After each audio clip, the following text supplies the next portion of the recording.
fly in the greatest heights. Jump down and have a fight. And that's all we'll ever like. But that can never change my mind. When it's good, it's amazing. When it's bad, it's uneasy. I wouldn't have it another way. There's no other way. Yeah. When it hurts like this, ever like, beat it, ever like, ever like, ever like, beat it, ever like, when it hurts like this, ever like. All right, so we can, I guess, bring the mics back on and get started. And welcome, everybody. Welcome to the Microsoft 365 AMA, where you can ask us anything about Microsoft 365 and the products and services that are therein. My name is Christian Buckley. I am an Office Apps and Services MVP and Microsoft Regional Director, and I'm also the Microsoft Go-to-Market Director at AvePoint. We are live streaming across YouTube, Facebook, LinkedIn. If you have a question, feel free to tag that you want us to tackle. Please comment, and we'll attempt. I'll use that phrasing, attempt to address in real time. Other questions have been gathered from various community pages this week. And with that, let me introduce the rest of our panel today. We have some folks that are absent who may be joining later, but who we have here on screen right now. We've got Mr. Mike Nelson, a solutions architect with Pure Storage and a cloud and data center management MVP based in Appleton, Wisconsin. We've got Hal Hostetler, a senior field engineer with Roland Shore and Tower in Tucson, Arizona, and an Office Apps and Services MVP. We have, Shari Oswald, a Microsoft Certified Trainer, Microsoft Office Master, and co-founder for Power Up Learning in Colorado Springs, Colorado. We have Dr. Neil Hodgkinson, a Microsoft Senior Program Manager and Azure guy, former SharePoint guy. He's the... Doctor. Yes, doctor. So we may have Sean and Riz and a new panelist, potentially Veronica might join us as well. So that'll happen. People may drop in, people may drop out throughout. But how's everybody doing? Hey, great to be back. I mean, it's been a while. This whole change to a month thing is kind of, it's like, man, I actually missed you guys. Actually, I was going to say the same thing. I missed you guys. Yeah. Not Christian, but I missed you guys. Yeah. Thank you. Well, fortunately, Christian and I met up at the Branson event, so that was fun. That's right. It's time on the lake. I'm still itching from peeling on my shoulders, which ended up being a lot more burned than I expected. But yeah, so we were at the North American Collaboration Summit in Branson, Missouri, 2 weeks ago, which was great to see some people in person live. It was great. Enjoyed that. Well, excellent. Well, let's see. Yeah, the move to the monthly has I think surfaced. Then I think it amplifies technical issues. Like Hal almost didn't make it because of a device failure, so I know like Sean has had other workshops and other client stuff, and we're all out of whack, man. It's you lose the cadence, you just get totally out of whack, and you're just not. We're used to just snapping it just like that. Now we're gonna stumble and fall, and pick up the pieces where we left off, all that kind of fun stuff. Yeah, I mean, it was fun doing it for those that are new that aren't aware what we're talking about. So we started at the beginning of the pandemic with a weekly show, and we did 61 episodes, and then now we've moved, just because life happens. We've moved to monthly, and so we've got all this. 62? I think it's actually 63. I think last time. So we did 61 weeklies, and then we moved to the monthly. So I think this is episode 63, but we'll figure it out in post production. Yeah, either. Wow. So I know it's a lot. It is.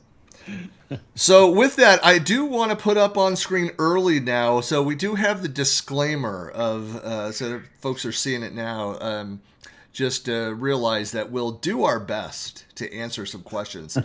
In our defense, I mean, we're pulling these questions raw, and so the team, as you go through and you look at it, like I can spell.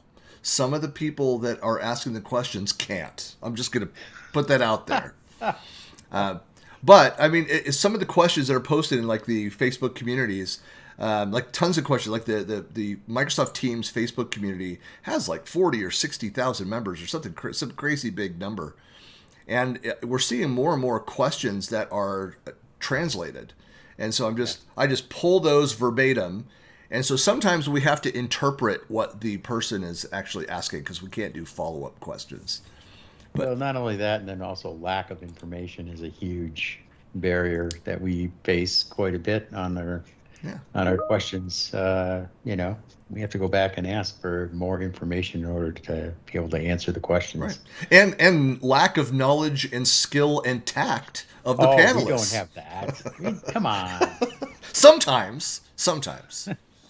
That's why you have the disclaimer. Exactly. That's my point. That's why we have the disclaimer. I do want to make one comment though, Christian, to start off. I mean, now that we're back together, have you noticed Shari's change in her background and her surroundings? Oh, yes. Wow. I mean, this is kind of cool. Except she forgot to unmute herself though. Oh. Thanks for noticing. I took a little time off and organized my office a little bit. So excellent. I'm not ashamed of my background. Yeah, it's cool because Neil's still in his kitchen. We know that, and so's Hal. Hal's in his dining room there. I can put a background on. Yeah, no worries. Just what background you find is interesting with me. Oh, by the way, I apologize for my appearance. By the way. I had surgery on Monday on my head, and I'm not allowed to shower for 40 hours. So, did you get scalped? I've been here. There's a bunch of stitches. I had a lipoma removed from the top of my head. Oh my! It looks like they cut it and then they just pulled back the stretched it back. No, this line here. This is actually I've had it since I was about 8 years old. I used to play a lot of football. That's proper football, not American football. And people always said that this is where they sliced my head open and inserted the concrete block because I was always known for my heading ability of the ball. And Neil, the only proper football is rugby. So, maybe it's not Neil at all. Maybe he's done something like Face Off, where they transplanted the faces. Maybe it's really not Neil at all. That's right. We're talking. Everyone, we're talking with John Travolta. I know. Well, let's. Why don't we get underway? If Mike, if you're ready, I'll put the. This is the official screen there for the Microsoft Message Center updates, and I will. Really. I will not do. Yeah, I will not do the theme music for you. So I want a lower third. To come right across here, and it's got my name, field reporter for the office. That can be arranged. Yeah. Yeah. We'll work on that. Yeah. Hey, you know what? It's been a while. We've kind of talked about that a little bit, but I got to tell you, in the stuff coming across on the Microsoft 365 message boards for administrators, there's a lot. And, Christian doesn't give me enough time to cover it all. There's no way I could cover a month and a half of stuff because we're going back a little bit. So I just tried to pick out the highlights, and, they're the highlights that I picked out. So if you don't like them, well, too bad. I'm just going to go with it. All right. So first of all, kicking it off, one of the best departments at Microsoft I have ever heard of. They have this nice little sign outside their door. It's called "Don't Be a Buzzkill Dude" department. And the reason why I say that is because, they came out with something that I talked about at one of our prior shows about they're adding plus addressing for Exchange Online, right? So if anybody doesn't know what that is, you can do that in Gmail right now. If you have a Google Gmail, you can actually add a plus and then some word after that. And you can have that as another email address. Okay, so it's called plus addressing. So what they're doing is Microsoft came out and said, hey, we're going to add this to Exchange Online.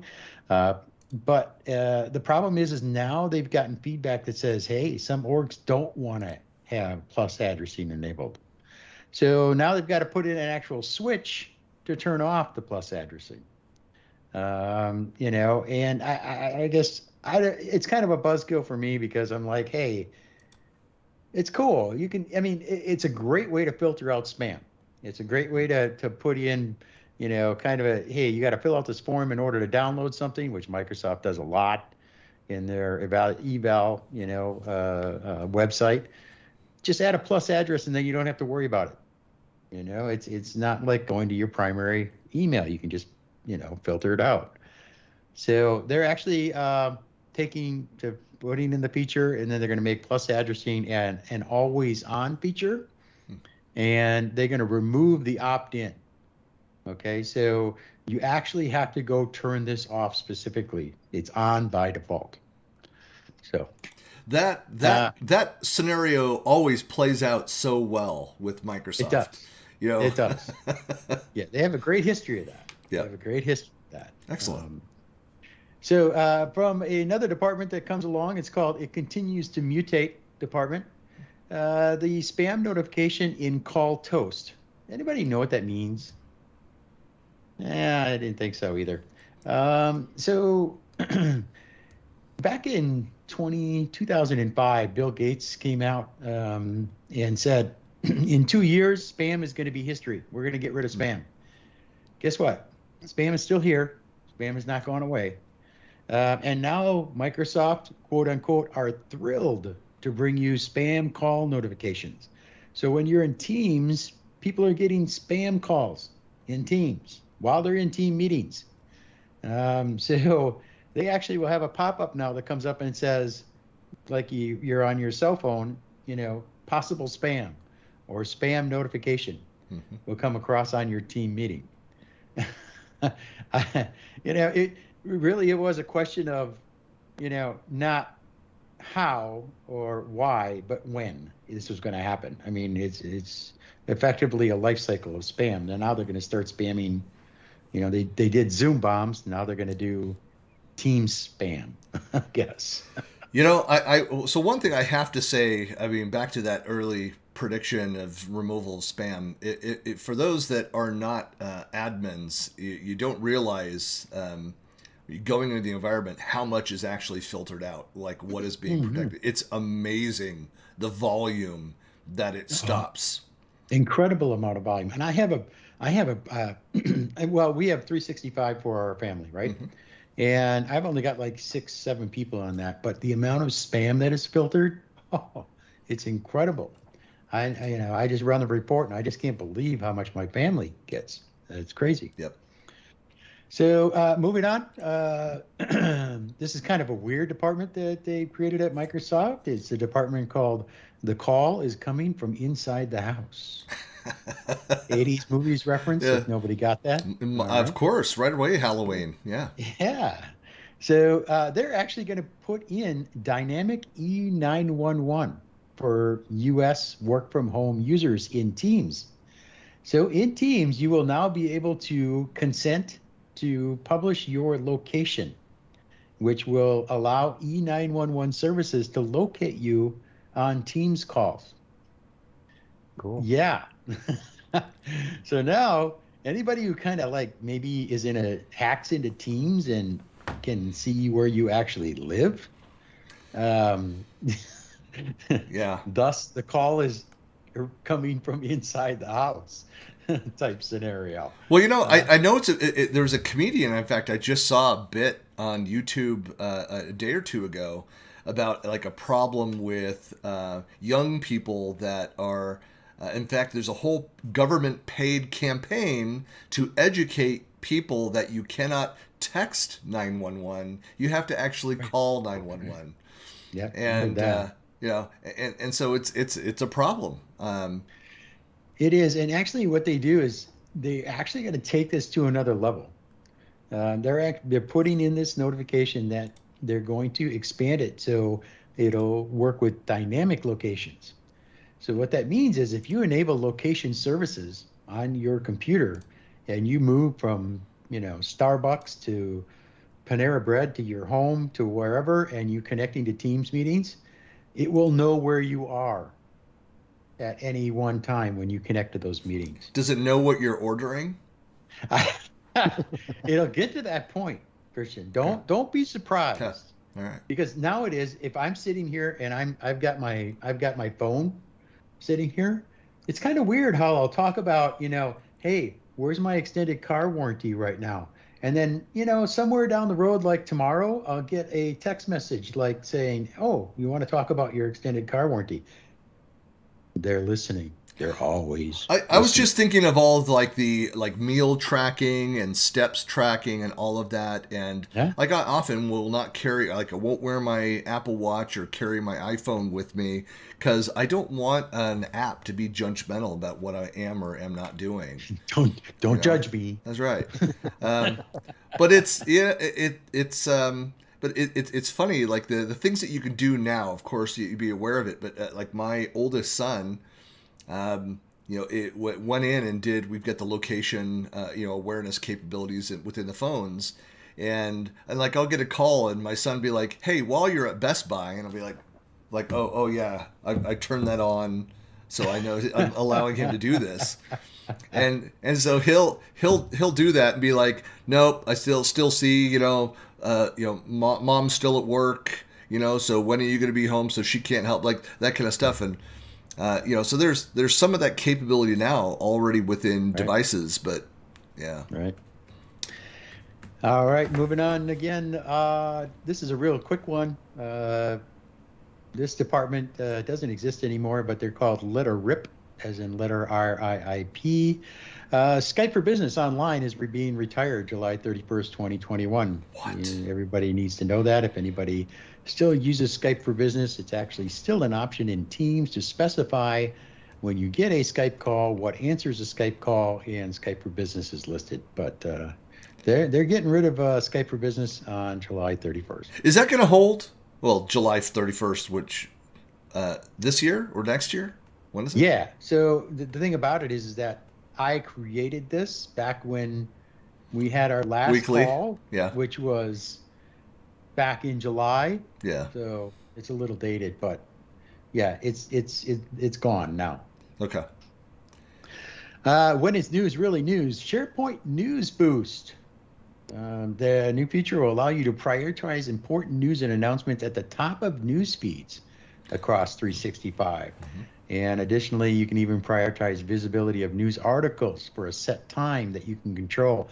I'm just kind of surprised, Shari, maybe you know more about this, but I'm kind of surprised that they didn't come up with this earlier. And that to me was, the whole banner thing, the hero banner that they put on websites and the scrolling banners and things like that. You just thought that SharePoint would come up with something that you could actually, do the same type of thing. Yeah, I've had to backdoor that using, site columns and getting, adding expiration dates and then filtering based on the expiration date, what shows on pages and not. But yeah, they have scheduling, allows you to say when it's going to be published. That's out of the box. But yeah, my frustration with that is that all the news posts go in the pages, and I want a content type that's not a page. I want a content type that's a news post. And when you say new news post, use that content type so that you don't have to apply all those pages attributes to the news post. That would be nice. Right. Yeah. Right. And have you provided that feedback to the product teams that they're aware of that? Yes, and I think everybody on user is like, that's why we have content types. Hello. Which, by the way, what's happening with user voice? It's going away. It was even it's been going away for years. It's been going away for years. But they're going to use a new product. According to Caruana, couple days ago in an adoption. I think it was yesterday in an adoption The call, the call standing that call. she did. hmm Yeah, she said October, something about October, Okay. but she can't talk about it. So I know it was down and people were freaking out, but it was just a maintenance thing. There was something else that was happening, so it was down for a couple days. In fact, we were talking about it in Branson a week before last. But yeah, I've not been following that closely of what it's being replaced by. Yeah. I don't think they're even saying, because she said I can't, just look October-ish, Yeah. Well, which might mean January. You know, we never know. So Yep. I just hope they migrate the stuff, because if all of a sudden you get a new service and like all those user votes, all the votes, all the everything that's put in user voice, if it doesn't get migrated, there are going to be a lot of pissed off people. Yeah. And think about it though, the that history that's there, if they can't port it over, and you have to start from scratch, it's like, no, there was a lot more to this than, you know, hey, I want this new feature yesterday, you know. Yeah. So Was User Voice, sorry, was this go sideways on this, Mike, but was User Voice a Microsoft product or was that a third party? No, it didn't start out as a Microsoft product. it's a third party tool. So if you were a third party and somebody was leaving the camp, how easy would you make it to be to take all that stuff with you? Yeah. It's always a There's no trade-off one with to software say that way. If you don't provide kind of a way to easily get on and off of the platform, then not being able to get off of the platform is a deterrent for salespeople as well. I mean, it makes it a tougher upsell. Yeah, yeah, and I think I don't know if we have the voice of Microsoft here wants to say something. Neil looked like he wanted to say something. I was just going to say when I remember the first forays into user voice on the SharePoint side, when we started shipping SharePoint 2016 back in the day, we set up the user voice, and actually uservoice.com/SharePoint was already taken. Yep. And the folks that were using it and kind of subscribed to it and had all of the I wouldn't say ownership's the wrong word, but they were basically the tenant, if you like, of that location. They were super helpful, super nice, and they handed it over to us. Yeah. From the Microsoft side to say, here you go. Yeah. So it was, and actually I still get emails to this day. I'm still an admin, I think, on there, or I was certainly a few months ago. So when people register new user voice requests, it still comes to me, even though I've not worked in SharePoint. See, I wish I would have something like that Microsoft would come along and I'd be like, show me the money. Yeah. I mean, you pick out a domain registration or something, and you get somebody like Microsoft is like, we're creating a new product and it's got that name. We want that URL. At the time, SharePoint was already was a brand name registered Yeah. with Microsoft, so it didn't have to. And obviously, no one wants to go down a legal conversation right now, but Microsoft were in a very strong position, that should we say, to request and ask nicely, and the people that were there were super happy about it and complied. There was no animosity at all. It was great. Yeah. Great experience on both sides. I know it doesn't always go that way. So so I lost a domain and it took a good part of a year, but had to get an attorney involved for an established brand. That was one of those cases where one of the domains was so long ago to an old email that no longer had access to it, and so I've got all the alerts and everything set up now, so it's not a problem. It got corrected, but I went in there literally the day after it expired and couldn't retrieve it, and it was a squatter. I mean, so Yeah, that's what happens. so legitimately, the registrar was like, it was legitimate, pickup. So All right. anyway. Yeah, I'm going to keep going because I've only got a couple more, and I know we want to move on to those questions. Yes. So, from the Department of Just for Fun, let's create some confusion. That's obviously a very popular department at Microsoft. That is fun. And they are actually adding a new Nucleus service plan associated with the Microsoft 365 license. So it's not like Premium and Ultimate or Gold, Silver, Bronze. It's Nucleus. What does that even mean? Whatever. The Nucleus service plan enables features associated with lists sync and offline mode, It can be found in the M365 Admin Center. List Sync is packaged, installed, and updated through the OneDrive Sync app's existing update mechanism. So, hey, let's just throw another name out there for a service plan. Why not? Yeah. Excellent. Yeah. And we actually have a service plan related question in the mix. So what an exciting day for us. I wouldn't expect anything different, really. I just wouldn't. Well, since there are no telephony questions today, I thought the best thing I could do is add a licensing related question. So there you go. All right, I got a couple more. From You Can Never Deliver Enough Content. In Teams, they are now going to allow a side-by-side and a reporter-presenter mode with the desktop and window sharing. So essentially what they're going to give you is they're going to give you the ability to have two people presenting two different pieces of material at once inside of a Teams meeting. I don't know, man. Talk about confusion. I'm not thinking confusion of the presentation. I'm just thinking of, do they understand the existing performance issues? And So it's a first-of-a-kind release, future release that will allow presenters, while they're sharing a screen in presenter mode, to be able to present in two presentation layouts in an immersive experience alongside their content. So they have content, and then they have in their presentation mode, and then they'll be able to bring up another piece of content and present that at the same time. Yeah. So if you think about it, you could have Giving us the features that would actually compete with those platforms first, other than something else that hasn't been tried, right? yeah. It's because they're dazzling us, Shari. Come on. But Dazzle us with the basics first, please. Thank you. yeah. If you take a look at this from a technical standpoint, if you're using something like OBS, okay, so nobody knows OBS, so Open Broadcasting Software. Software. If you're using something like that, it's producing a single output stream. Mm-hmm.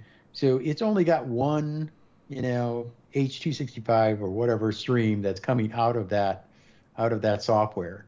It's not multiple versions of content or the pre-production. It's all local, right? So that heavy lifting happens locally. One signal going out, right? So I don't know. I can't wait to see this thing play out and see what the kind of feedback they get. Yeah, I would. So second to last, yeah. Nice. And what they're doing with it is they're allowing the variable playback speed for Teams meetings recordings. Again, I cannot understand why they never had this option. You could never actually change the speed of playback for a Teams recording, so you'd have to sit there and watch the whole thing go through without being able to speed the thing up. Upload it in YouTube and then do it there, right? Yeah. So they actually decided, hey, we're going to buy something and that'll allow us to do this. And that's what they did, which they should have done a long time ago. But hey, it's cool. Coming. All so right. That's cool. That's cool. But y'all, but my brain moves faster than most of people's. So, yeah. Get to the point. Yeah. And it's just like me. I mean, right now you could be speeding me up to get me through this last one here. Please. And this is more of a rant, okay? And the reason is because since we've met, this feature came out in Teams, and to me, it is now my new, pet peeve, if you will. It's the department of we aim to be incredibly annoying at Microsoft, which is another incredibly large department. And it's the team chat bubbles.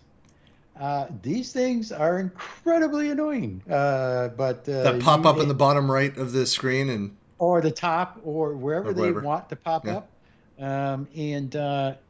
It'd be nice if they actually had them off by default, but they're on by default. And every meeting you have to go in and turn them off. It's not even a setting that you can turn them off in your personal setting. It's a habit to go in there and I mute the channel every time. Yep. You have to mute the channel. I know. And it's just like, to me, it's just annoying because some of the meetings that I go into, I'll admit, I don't use a lot of these Teams meetings in my regular workday. I use Zoom. But when I go to a Teams meeting, especially when we do things like our PGIs, which are program group interactions for those people who don't know out there, people will start out with the whole hello, hi, hi from Denmark, hi from Germany, how's the weather, blah, blah, blah. And I'm like, dink, dink, dink, all these. And I'm like, oh, this is so annoying. Yep. Maybe it's just me. Nope. So that's why you have to go in there and mute that. You either have to, because how it works for folks that aren't watching, if you have Teams open, if you don't have the chat open and visible for the updates to come in real time across that chat, then so the update notification bubbles pop up, and so I will go and mute that chat so that I can continue to watch it at my leisure, but I then can do something else on the side and multitask, which is always so successful anyway. But yeah, it continues to be my peeve that the chat bubbles pop up over the top of where you are typing. Yeah. Right. Correct. And I asked Jeff Tieper about that at, I can't remember, one of the events, and he said, no, I'm trying to get them to move that. I'm like, good. Like, have us type in at the top and the bubbles come in at the bottom. So my tip is resize your meeting window just a little bit short of the right-hand side of your screen, and that it doesn't pop up in the lower right-hand corner of Teams.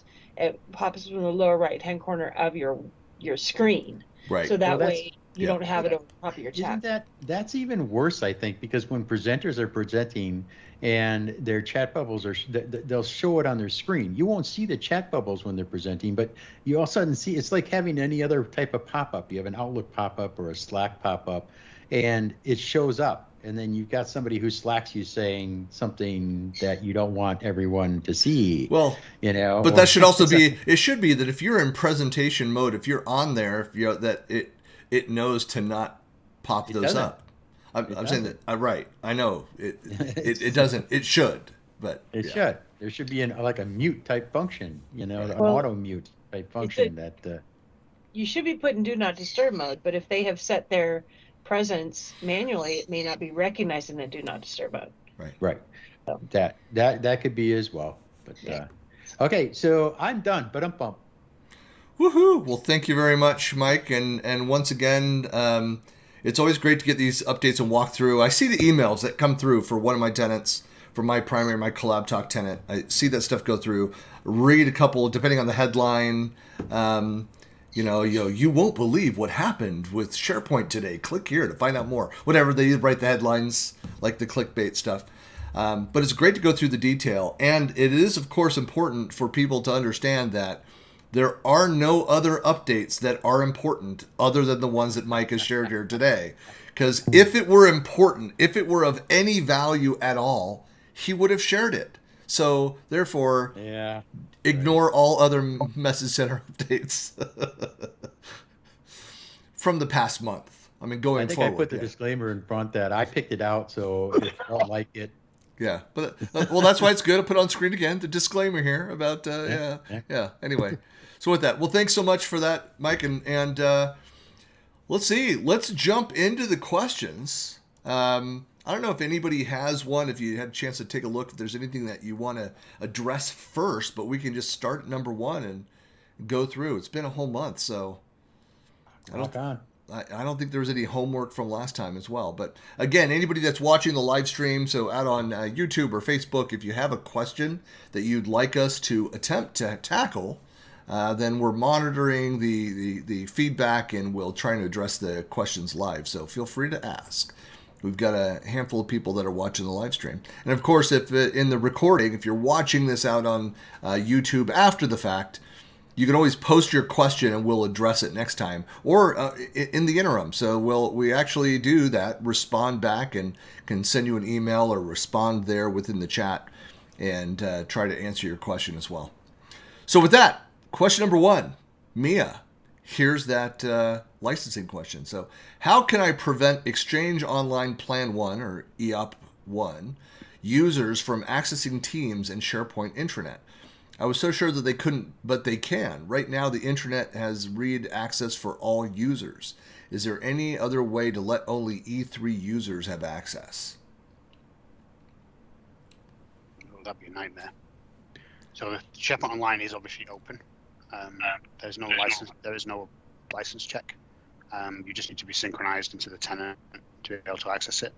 The only way they could, that I can think of, the only way they could prevent users from accessing SharePoint, and I'm deliberately avoiding Teams in this conversation, would be to lock the tenant, lock the sites down by removing the kind of everyone groups, and have a specific either dynamic security group or a security group inside the tenant that then is used to provide permissions to the site.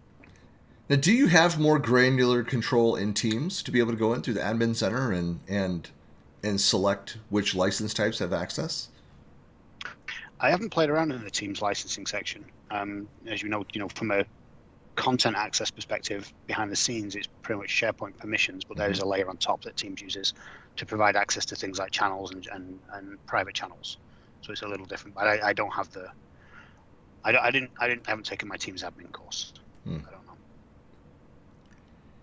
Anybody else have experience with that? With the Exchange Online Plan 1? But if you take away that, you take away Teams too, because SharePoint's underneath. That's the only question I have. Is like, if you do that, you limit their ability to work in Teams. Right. Well, that's what she's saying. She's like, these folks, I just want to have email access and not have access to Teams and SharePoint. Isn't there an email only license? Yeah, no, that's what they have, but they're getting access to. Yeah, they will. Yeah. The SharePoint access is defaults to everyone except external. So anyone that's synchronized into the tenant has access. There is no licensing check done. It's effectively a trust system. So obviously it would only apply to the root SharePoint site in the tenant. It shouldn't apply to subsites because they will have their own permission model. Not subsites, sorry, other site collections, because they have their own permission model. But by default, the kind of the default SharePoint location that's generated when you create your tenant, they'll have access to that, assuming they know how to find it, which clearly they do. Can you do like a double negative? Can you create a new group, an EOP1 group, add all those people into that group, and then deny them access? Or because they there is no access deny one way? permission in SharePoint. Okay. There is no deny permission in SharePoint, unfortunately. Yeah, you have to do it the way I said earlier. Like remove the everyone and apply the everyone apart from the people that she wants to use.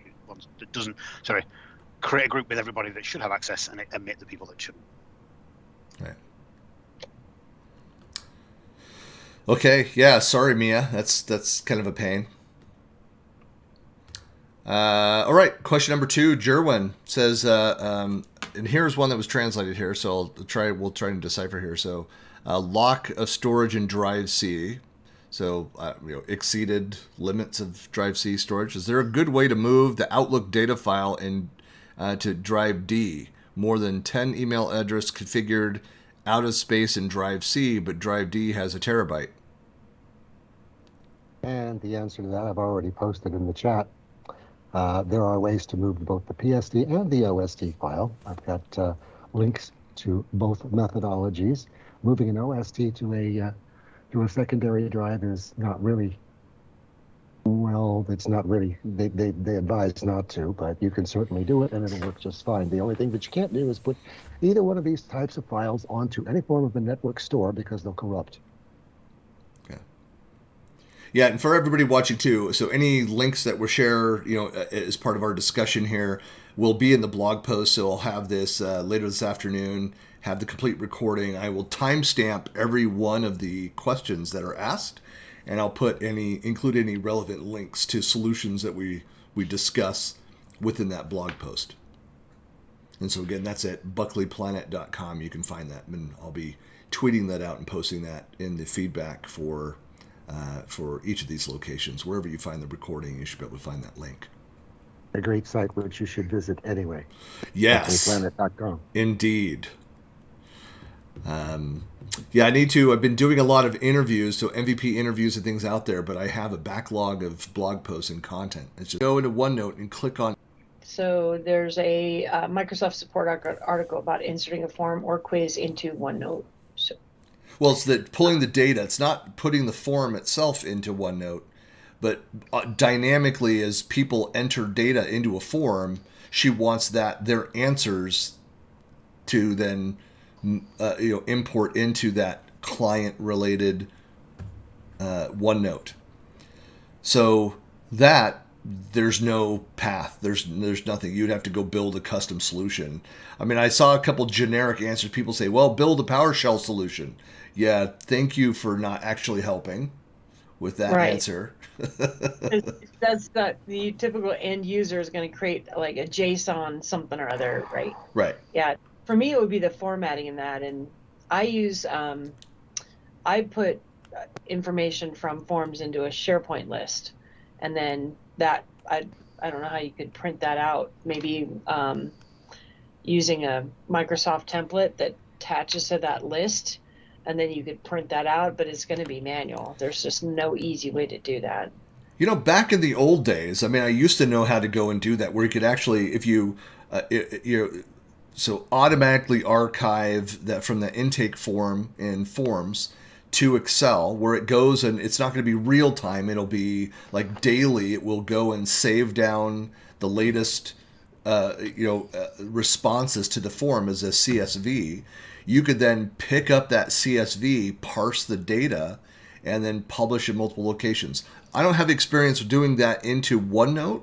Like, it would have to create a new customer, a note, within OneNote, and then pull the information in. Like, that just doesn't exist. I think you're not going to. It's a lot. You could create a lot of work and still not get to the solution that I think that Dawn is asking for. When I think the solution is you pull the CSV, the Excel file with the download, copy the out the information for that client, and dump it over, paste it into OneNote, so you have that, all of the responses that were, completed for that client.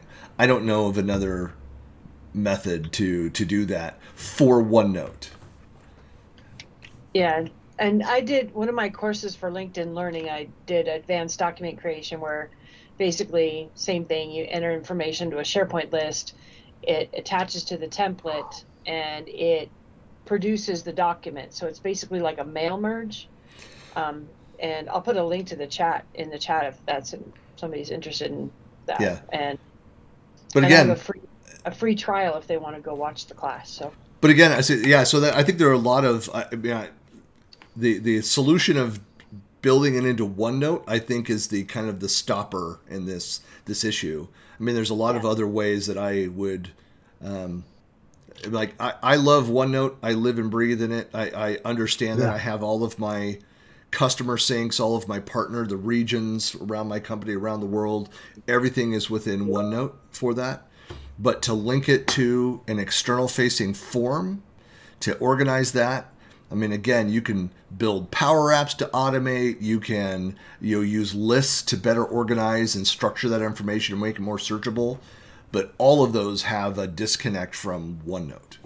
Yep, you're right, 100%. So, yeah, using, I mean, essentially, where probably the better long-term solution, depending on the size and the growth of the company, is to dump that information within your CRM platform, so you have customer record with all of those notes and things that are attached to that. That you can do via forms or lists or however you want to structure that with all the automation into CRM. But OneNote's just not set up in that way to be able to do this scenario. All right, I love dashing people's dreams against the rocks of reality. You're welcome, Don. All right, question number 4 from Ashley. I have a document that I like the format of and would like to reuse it for future documents. I copy from Notepad and paste into Word. Okay. My goodness.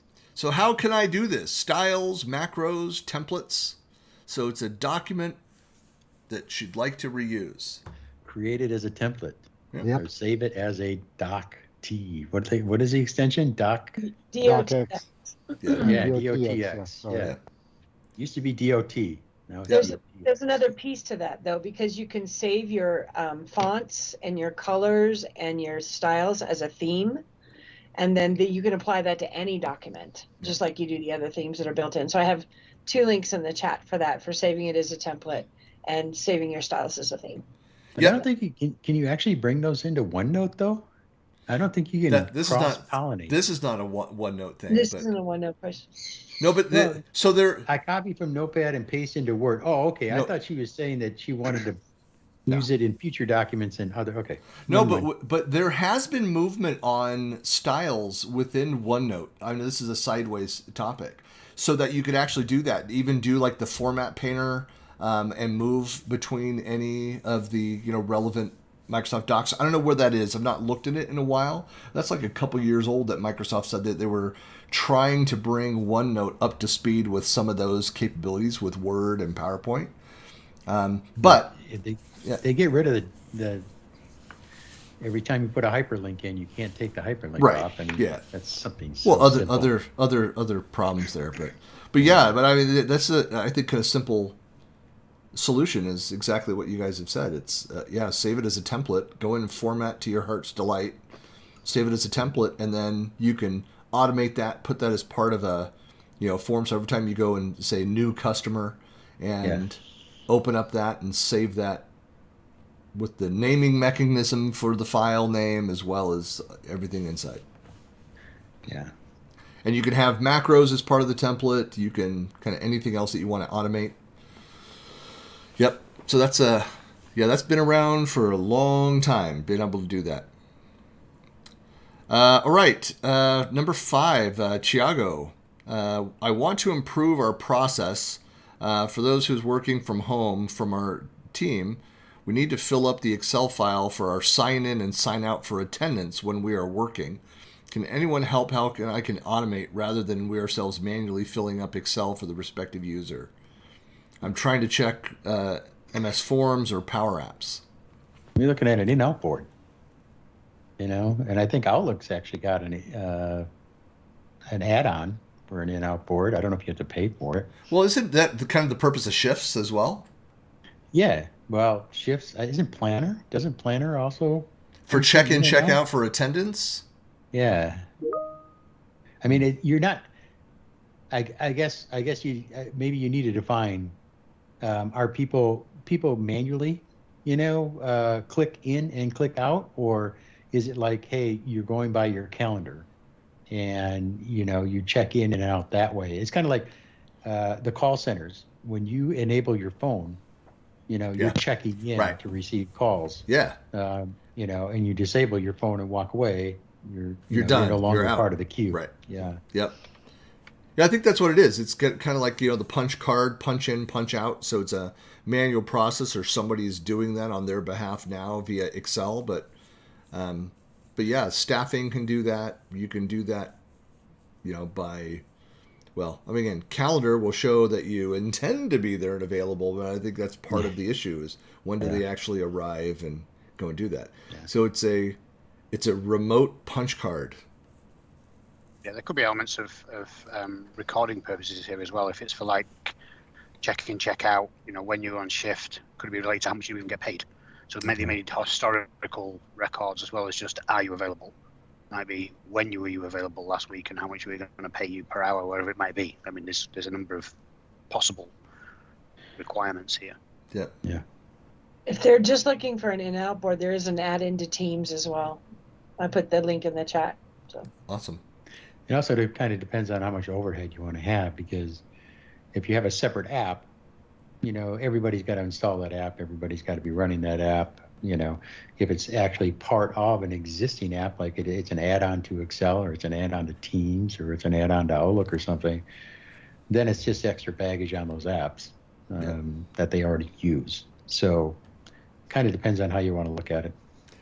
Yeah, I mean, I was thinking of like in operation scenarios and having where you have SLAs in place for response time to customers and all that kind of thing. I mean, there's other ways that you can measure that. I mean, if people are generally available, they're logged into the system, so when they've logged in and when they log out of the system, and you can get reporting on that. of when people were available within the system. If somebody's logged in and yet their response time, is lagging when they've completed a call, like a call center or support, when they complete a call before they pick up the next call, and a lot of call centers have metrics around that. I don't know if that's the scenario this person's asking about, but otherwise, if people are logged into the system, I mean, you can grab that data. Yep. So, all right. Well, so number 6, Ken says, I'm sure this has been addressed before. Oh no. And this is funny that I think every time this is episode 63. I think I feel fairly safe in saying that every single time we did it, there were questions about calendars. Yeah, probably. It is one of the most common questions out there. Where's the best place? How do you sync them? And yet, for all these years of always having these issues, in fact, the SharePoint 2010 book that I co-authored, we had calendar syncing as Selfless plug. Yes, yes. Go buy a brand new copy of our SharePoint 2010 book. Yes. Me, Wes Preston, Jennifer Mason, and Brian Jackett. Yes, please go buy that. So he says, I keep all of my calendar events and contacts on Outlook on my desktop computer. I've not yet figured out how to view these Outlook calendar events and contacts on my iPad and my Motorola Android mobile phone. The Outlook calendar and contacts on my computer is on this computer only. How can I get these Outlook calendar events and contacts on my computer so I can access them on my iPad and mobile phone? With an IMAP account in Outlook, you cannot. That is just the nature of the beast. You have an IMAP account. IMAP accounts do not synchronize contacts, calendars, or to-dos, or journal entries, or anything besides email and the folders that contain them. So, in a case like this, an easy thing you can do with Outlook is to get yourself a free Outlook.com account. Outlook.com synchronizes calendars, contacts, to-dos, tasks, everything that you've got. You do not need to use this for email, but use it for just your contacts and your calendars, and you're in good shape. I have placed a link in the chat there as to how to take care of this computer-only folders to keep them and you from getting burned should your OST file have a problem, which they do.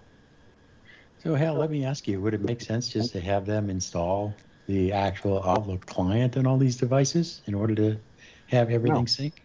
No, that doesn't help at all. The problem with that is, again, it's the type of account. An IMAP account does not synchronize contacts, calendars, or any of that stuff. Only emails and folders. So if you've got an IMAP account, and that's the only reason you're going to have it, this computer-only folder in Outlook. Okay, so this computer... Is that the same for POP3? Is it there's- POP3 doesn't have contacts, calendars, and all that either, right? No, the only thing that you can synchronize your contacts and calendars with in Outlook as an email account is an Outlook.com or Hotmail or Exchange server. That's the only ones that support syncing all that, and it does a beautiful job, which is why I suggest, a free Outlook.com, Hotmail account, whatever, you get all that. The only purpose you need to use it for is simply for your contacts, calendars, and other stuff. You don't have to use it for email or change your email address or anything like that. And that way, you hook up that account in Outlook on your other devices. There is an iOS version of Outlook. And just put in Outlook, put in both accounts, and use the Outlook.com account for contacts and calendars. There you go. The definitive answer from Hal Hostetler right there. No other explanation is needed. Yeah. Or something like that. Well, hey, we've got along those lines. The next question here, I see I've got it split up between, but it's 7 and 8 are the one question. I was going to say, wait a minute. I know. Number 7 didn't make sense to me there. I know. On So number 7, my response was congratulations. I know it's a statement. I know. So I'll read it as that. Paul says, "I have just migrated a company from Office 365 Home Family to Microsoft 365 Business Premium." Period. Yeah.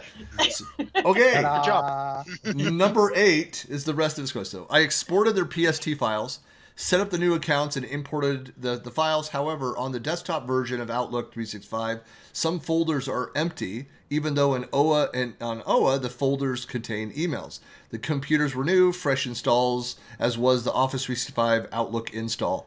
I've tried creating a new profile on a different computer, and the desktop result is the same, empty folders. Anyone else had this issue, and if so, how did you resolve it? I remember we had this question before. Yep. How long did you wait once you put the account in? Outlook, when it's developing a new OST or downloading and creating an OST file, can take forever. Yeah. And I've got a big one, unfortunately. My email account on Outlook.com is in the 9 to 10 gig range. And which I just had to do with this new computer, I will have to add.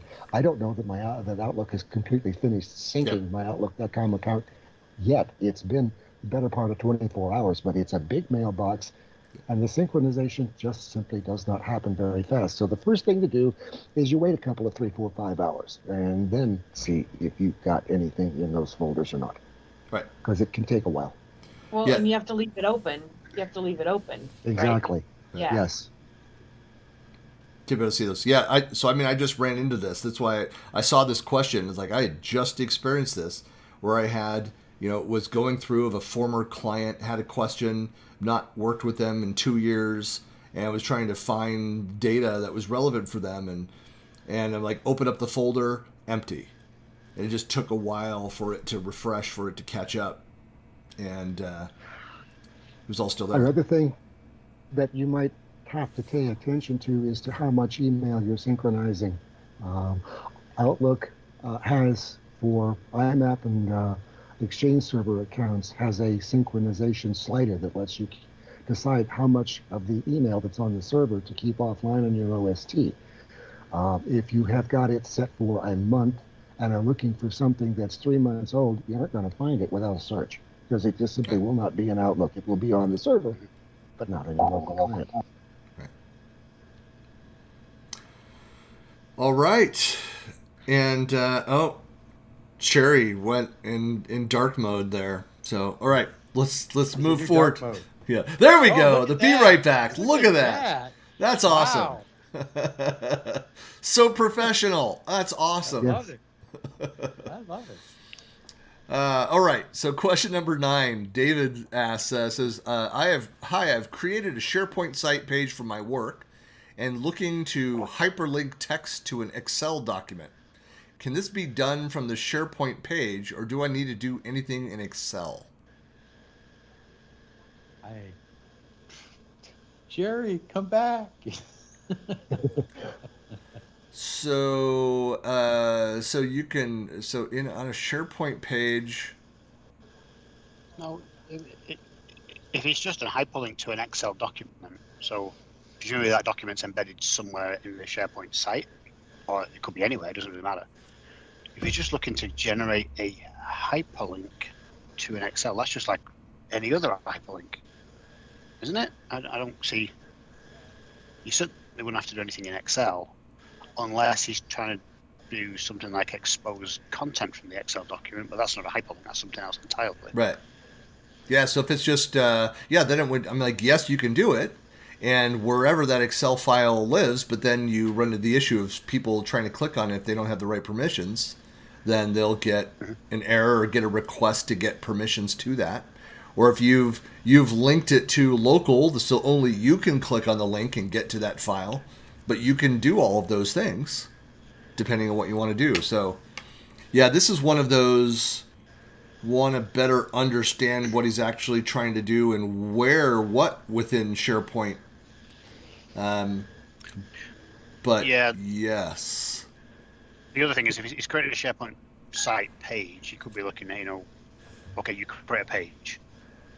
What is he looking to do in terms of what controls, web parts, etc. is he using on that page? I mean, the classic one, think about the classic SharePoint, the content editor would allow you to embed hyperlinks in there. So whatever he's using to edit the content of the page with respect to text editor in the various controls, it should have a hyperlink feature. Yep. Or if you've got that and other files, you can create a linked list and just a list on the side. I mean, you got multiple options there. So, okay. Yeah, I don't think it's any more complicated than that. All right, Jorge, question 10. Is there any way to assign an exam in Microsoft Teams via Microsoft Forms, but in a way that students can't see the correct answers after they have finished the exam? I've never done exams. I don't know. So that's a forms question. So it's not really a Teams, it's a Microsoft Forms. So is there a way to make it so when you complete the form, you submit it, that you can't then see the answers? I don't know that there's anything. I'd have to go back and look and play with, I thought there was forms. an option that respondents couldn't see the responses. I thought there was a checkbox. I have to look. I don't know. Yeah, I believe that's the case. And I toggles. expect that to be the case. I don't know. Toggles on or off. But again, there's nothing that's in Teams that's unique to Teams, and there's nothing specifically for Teams for education with forms. This is a Microsoft Forms question, and you do have the ability to turn that on and off. So I guess yes, Jorge, yes. You're welcome. All right. So question number 11. Joel says, I don't know where to go with this. I have a second calendar in Outlook. See, calendar questions are popular. I have a second calendar in Outlook 365 desktop that I created for certain invites. So not my main default calendar. The invites I send from that calendar, they don't show any tracking information, even though people do send responses.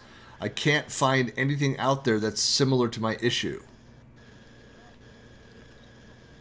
So gone and created just a second calendar, a standalone calendar for certain invites. So for like an event or a community type thing. But the invites from that calendar don't have any tracking information. So tracking information, I'm assuming, is whether people responded and accepted or tentative or rejected the invite. When you create a She froze. It must have been a great answer for. Yeah, Sherry, you froze up on us. Goodness. All right, there she is. Teams Sherry's back. Teams keeps fritzing in and out of me. I don't know. Is it anybody else or is it just me? Nope. Kind of weird. Okay, it's just me. So you get a bad you get a message when you try and add something to another calendar. It'll tell you this won't be tracked. It's not in your standard account. So it shouldn't be a surprise. So what do you mean it's not tracked? I mean, so if those other people, so the respondents get this won't be tracked? Nope, she froze again.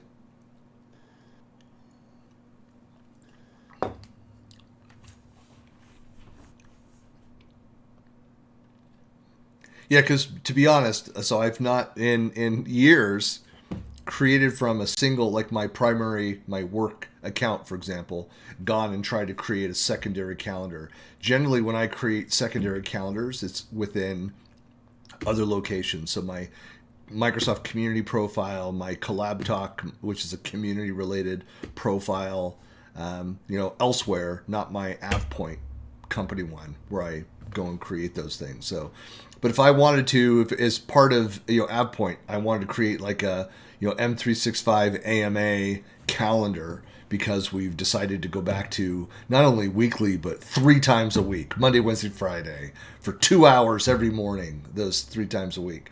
Create a calendar for that. So Shari, you were just saying, you look to be back now. So I asked the question: is it when? And you're muted now. But when is it that the people receiving, when they've received an invite via that other calendar invite, when they respond, it sends a message and says, "But this is not being tracked"? Or when I, the calendar owner, when I send those invites out, it says, "Yes, but these won't be tracked"? When you as the owner. Okay, there we go. So, and we lost her again. Yeah. But yeah, that's too bad. It's just I suspect sunspots are at play. All right. Yeah.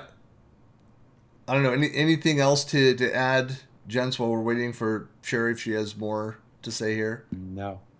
If she comes back, we can always come back to this question and answer the rest of it. But yeah, that's just a known behavior for that. And I mean, my follow-up question would be like, what, Joel, what are you trying to track there? I mean, if people are able to respond or not, you're able to go log in and see the, can you see the acceptance or rejections, or are you blind to it on that second calendar? Yeah. We may never know if Shari isn't able to come back. She's going to try logging back on. So let's jump to the next question. We may come back to that. So this is the next question from... Don't murder it. Oh, I'm going to butcher this. Manya Hilashal. And okay. I'll take that. Okay. And Shari, we could try again if you want to finish your statement on that. You want to try one more time? Oh, no. Oh, there she is. Froze again. No, then she just froze again. All right. I switched to my hotspot, so I'm hoping that'll help. I don't know what's going on with my internet. We only have control over so much in our life. Yeah, when you create a calendar invite and you put it in a secondary calendar, and even if you send it sends the creator a message. It says, this will not be tracked. It's not in your normal calendar, like your official calendar. So it shouldn't be a surprise. So does that mean that you won't see if people accepted or rejected the invites? Yeah. Okay. Yeah, it's this folder. It's not like a the standard account, like your email. I can create another mailbox, right? Yeah. But it doesn't automatically put them there unless I add the mail to that. It's like a folder. It's an organizational structure. It's not a official thing like your tasks. You can create multiple tasks, but only certain ones show up in your to-do because they're part of your official stuff. So I don't know how those things are configured. I just know that whenever I have a lot of secondary calendars for the same reason you just said, it's like community events. I don't want my main one, but I want to be aware of them and I can add them to my own calendar, but it always says, this will not be tracked. You will not be reminded, that kind of thing. Yeah, so that's what I do is I set up those different calendars on those different profiles, and then I show a blended view on my calendar. I've got, so I have visibility into those. To be able to manage and work with those events, I have to go over into that account to be able to manipulate. But at least I have, like on my AvePoint calendar, I can see in different color-coded, I can see my Microsoft community, my Collab Talk events, and any other tenants that I'm a member of. So these are not for guest accounts because those invites would be done through my primary that I log in through. But these are other full login tenant experiences in those calendars. Yeah. So, all right. Well, now unfortunately I have to try and say this name again. Question 12. Manya Hilashal. Manya. Hello, is there an out-of-the-box way to merge multiple PDF files into one PDF file? I'm using modern SharePoint. Not with SharePoint. Not with SharePoint. Yeah, another tool for that. Yeah, Acrobat. do it, Yeah. but Yeah. Acrobat DC or some other PDF application. Yep. Now, I mean, there's I'm trying to think is with if you have the PDFs within the Office app, does it allow you to combine there? I know that when you're snapping photos of things, like if I sign a contract and I'll use Office Lens or the Office app, sign the paper document, snap a picture of that. I can then take subsequent snaps, the entire contract or agreement, and it will compile those into one PDF. I think I've not done it in a while, but I had the full Acrobat as well. So I'm trying to remember if my memory is of the Acrobat app that allows you to combine PDFs. It's an actual feature. Whether Office app allows you to then merge multiple PDFs. I don't believe so, but yeah. No. You can save it, but Microsoft and Adobe have been working very nicely together recently. They've got a lot of partnership going on, so who knows? Yep. Yeah, unfortunately, you're going to have to, I think, again, you can look at other competing PDF management solutions that are out there, but Acrobat is probably going to be the way you're going to want to go for that if it's an ongoing thing.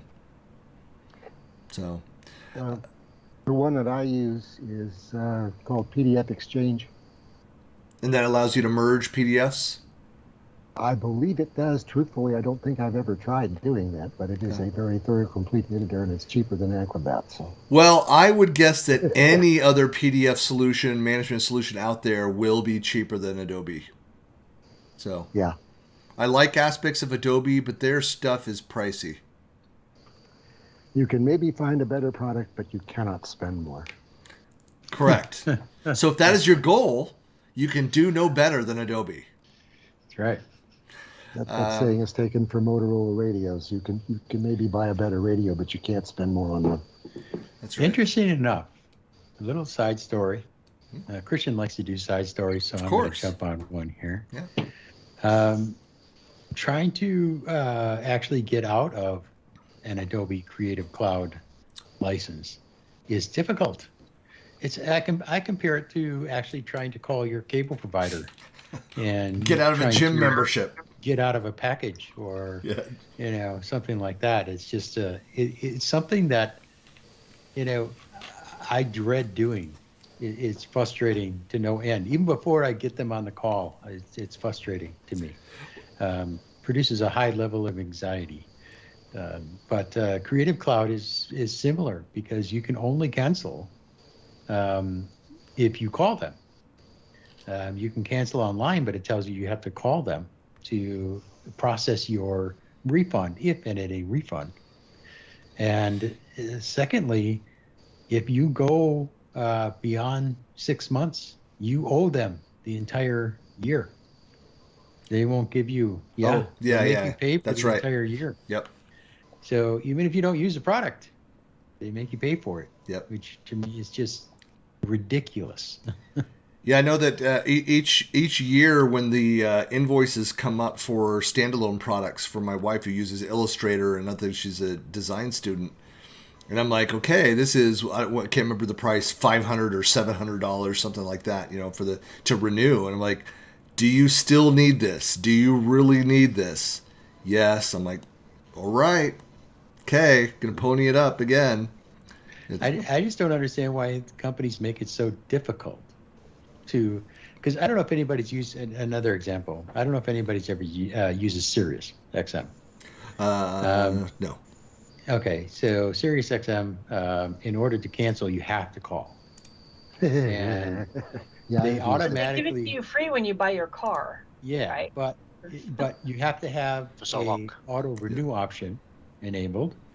And if you want to cancel, you have to call, and they send you directly. If you're an existing customer that wants to cancel, they send you to the retention department. Yep.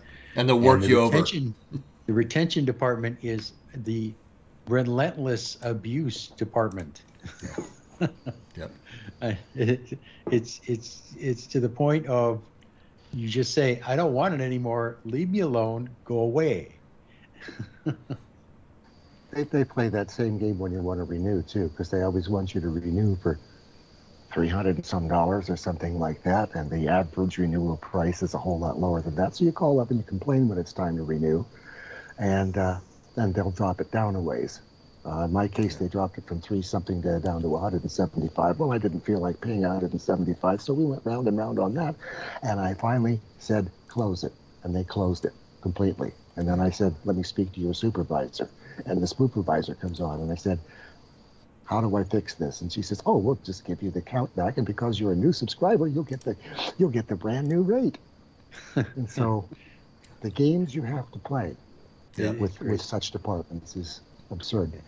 So I regress. Sorry, Christian. Yeah. I ran. No, it's all right. It just made me think too of the couple times where I called up to cancel like Netflix, and then they gave it to me at the old pricing just to keep me all the same. And more people need to know about that. Call up and threaten to cancel and get the service for cheaper. Yeah. So The actual biggest You can mistake get it we're cheaper. calling- You can get my $12.99 a month, and you get nothing. Yeah. Right. So. Well, the biggest mistake you can make, I found out, is calling your cable company and telling them that you want to get rid of the cable because you've got it somewhere else cheaper. That just ignites a whole firestorm of, well, we can throw this service in, and if you do this bundle package, we can beat $10 under what you're going to pay that other provider, no problem, But in a year, the cost is going to double because this plan is only good for 12 months. Yeah. And then we're not going to tell you it's going to double. All of a sudden you'll get one bill that'll be like twice the amount, and you'll be like, what happened? Hey, And so then you call back in and you say, I'm going to cancel. And then, we'll give you the new rate. We'll give you the new rate. So on that topic, I mean, should we even address the licensing increases? Oh my goodness. Neil, what do you have to say for your company? I got to tell you, Neil. You can't put me on the spot like that. No. Some of those are just. I'm just kidding. We're not going to go into that. No. That's but anyway. The Windows 11 alone, cost increase. What are they thinking? I mean, they used to give Windows 10 upgrades away for free if you had Windows 8 or Windows 7, But Windows 11, what are they? And not only that, but they're requiring you to go if it actually works out where they require TPM 2.0, in the BIOS. And that is an actual hard requirement when this thing goes GA. They're not only requiring you the license costs, which I think is ridiculous, but then the hardware you got to buy a costs, new right. piece of hardware. Right. Yeah.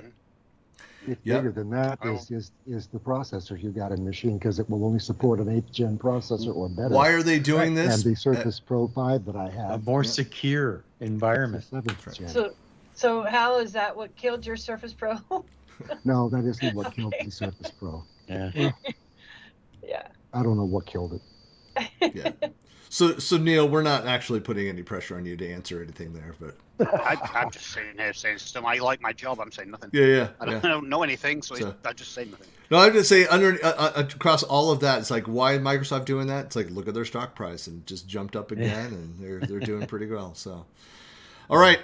Question 13. Kevin says, does anyone know if we can still pass user ID and password through the URL to a forum or site library? I've been trying it, but it does not work and does not throw an error. Why would you want to? A username and a password in a URL? Really? Yeah, why don't you take that to a URL shortener, and submit it to Bitly. And so, then everybody knows your username and password. Come on. I'm sorry. So is that our answer is to slap Kevin for asking the question? That's Mike's smack answer. The security smack answer. But go ahead. Oh, even better, use a service account. Yeah. A global admin. My global admin account. Throw it out there. There you go. But it's easy then to get in and out of stuff. It helps my end users to be more productive, Mike. Oh, absolutely. Productive at what? That's what I'm afraid of. So is it possible to still do it? Or has it been shut down? I would be My surprised. guess it's been shut down because you have to authenticate. So And just even in trying to log in as a different user and a different tenant, I have to do it in private browser because otherwise it conflicts with my machine credentials. Like, wait, are you Shari or are you Megan Bowen? Like, the fictitious Contoso people. So I'm not trying to log into somebody else. These are like demo accounts, right? So just to be clear, so yeah, it's going to conflict anyway. It's going to say that's not who your machine says you are. So yeah, it's a progression of security. It really is. And I got a person that I'm working with that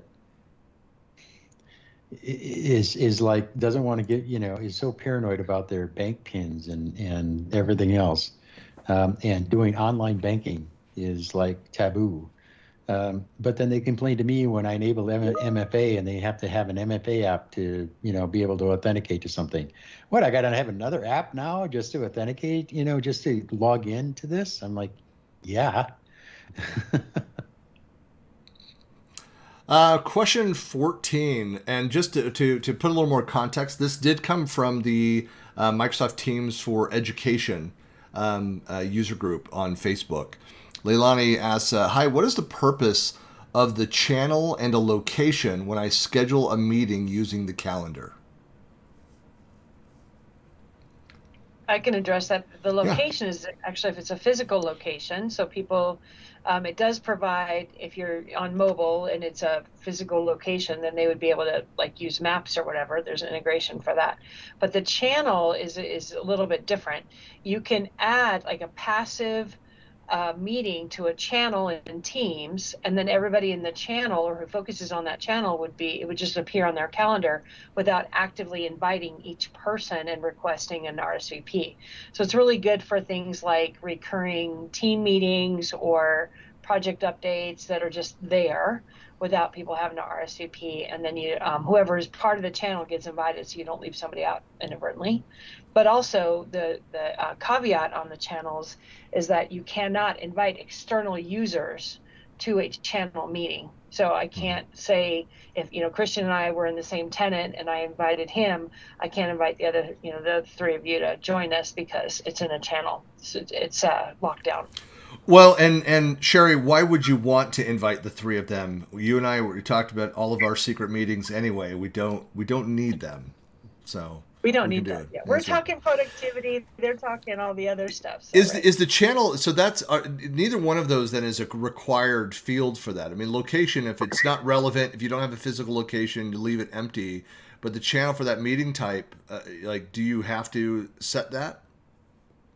No, neither one. They're both not required, and the location could just be like conference room B. It doesn't have to be. Or just or you put online or leave it blank because they'll already have the Teams meeting invite. Right, exactly. Or Zoom meeting. Yeah. Yeah. Was not a question. Is it going to become like? Will it be like Google? Like when we say, "Well, I'm going over to Bing so I can Google it." Will Zoom just become another way of saying, online meeting?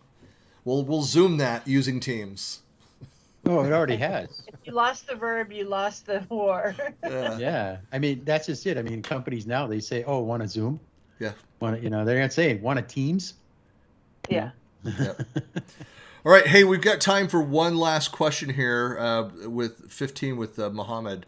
And this is, I just thought this is an interesting question and to talk about just kind of education for me as well. But Mohammed asked a question, what hardware and software is being used in Azure or any other cloud services that you're getting resources in just a couple of minutes, like VM with OS, subnets, public IPS, load balancer, firewall, etc.? And so should I say cloud affect other vendors who provide services mentioned above as you getting these all just a few clicks? So it's more of it's like just trying to understand like what kind of, what's behind the curtain with Azure. Like these are fantastic services that are just ready to go to instantly configure and run all these services. What is Microsoft running under the hood? It's instant gratification, really. I mean, it's really good. And Neil, I know you want to talk about this too, but there's some great sessions that have happened in the last 5 years at Ignite from Mark Wazinovich on exactly what you said, what's behind the curtain at Azure. He actually steps through the different technologies, specifically around the compute, networking, storage, and connectivity, everything, and the service fabric. All that type of architecture is outlined in those videos. You can search for him on YouTube. He does a great, it's Mark. He does a great job explaining all of it, and he does some great demos as well. But essentially what you're dealing with is you're dealing with a modified version of Hyper-V that's running on the bare metal.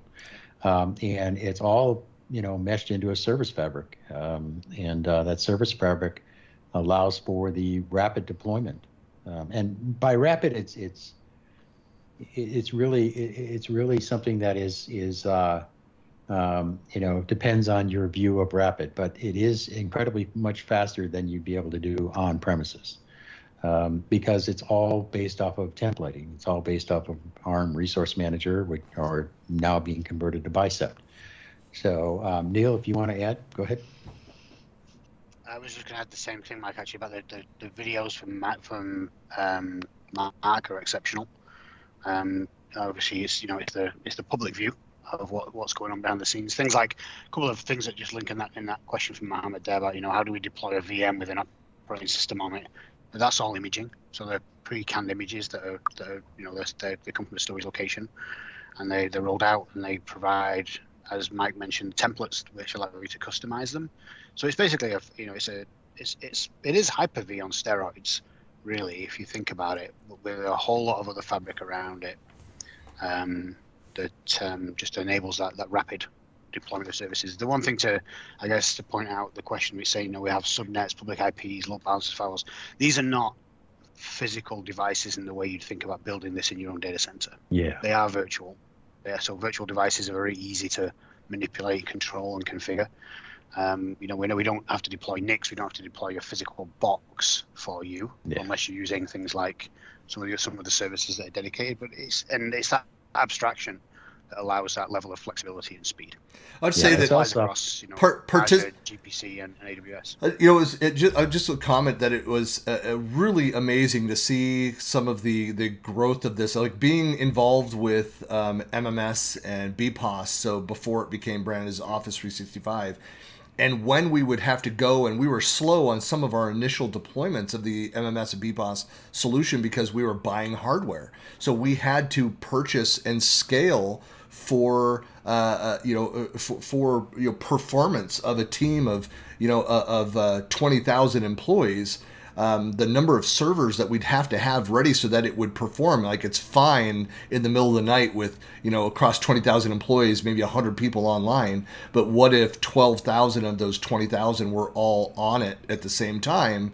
We had to architect for that. And we didn't have what we have now with Azure and the scalability.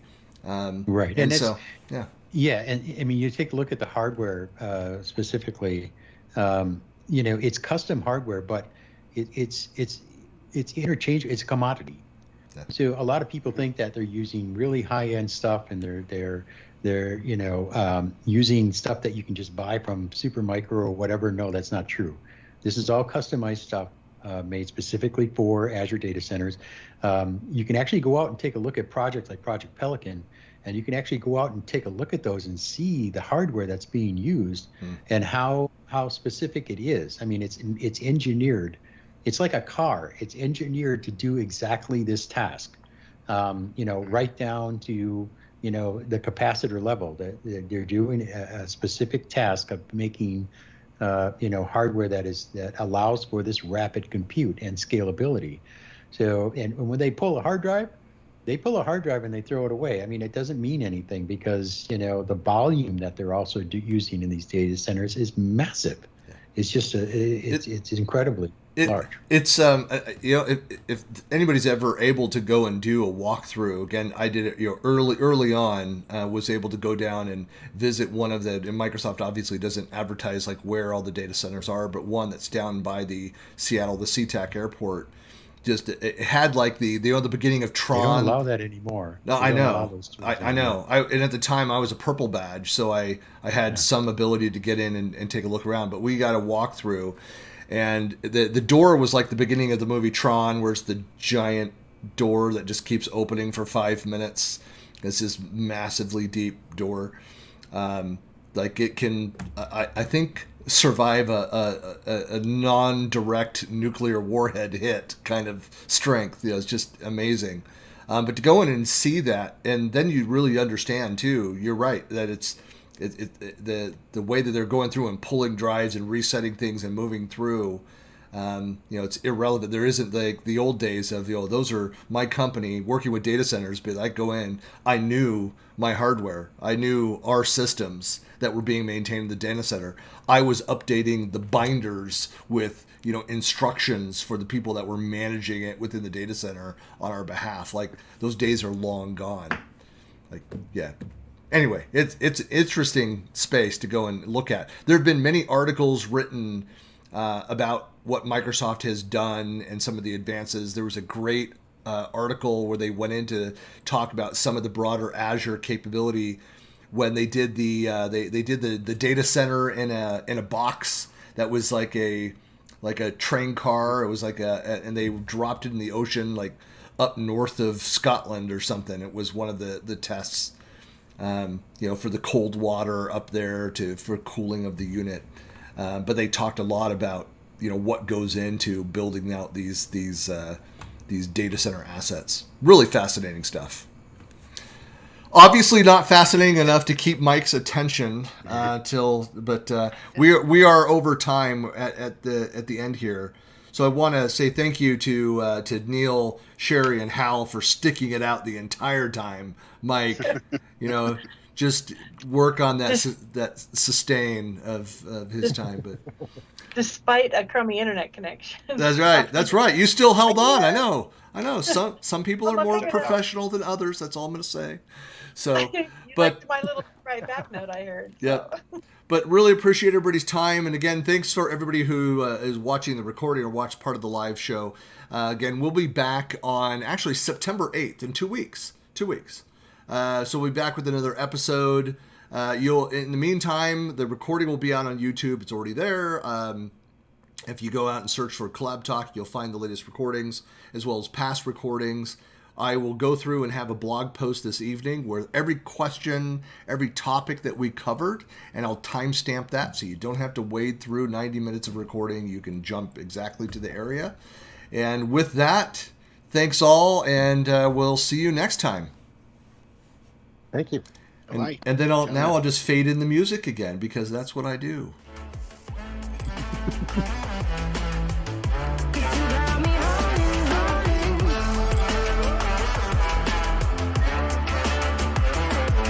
Ciao, folks. Out.